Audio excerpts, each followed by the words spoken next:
रिवायतों में दो किस्म के दज्जाल का जिक्र है। एक रिवायत के अंदर है जिसको नबी करीम सल्लल्लाहु अलैहि वसल्लम के तरफ मंसूब कर दिया गया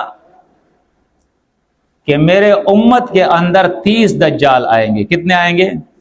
30 दज्जाल आएंगे, और हर दज्जाल ये दावा करेगा कि मैं नबी हूं।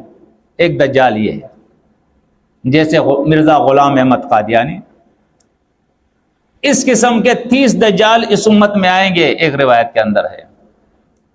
और दूसरी रिवायत के अंदर है कि एक दज्जाल ऐसा आएगा जो कहेगा कि मैं इलाह हूं। क्या कहेगा? मैं इलाह हूं। और अपनी उलूहियत साबित करने के लिए फिर लोगों के सामने आसमान को हुक्म देगा तो बारिश भी बरसाएगा, जमीन को हुक्म देगा तो फसलें भी उगाएगा, जमीन अपने खजाने भी निकालेगी। एक शख्स को लाएगा, उसको कत्ल करके मार देगा, मुर्दा कर देगा।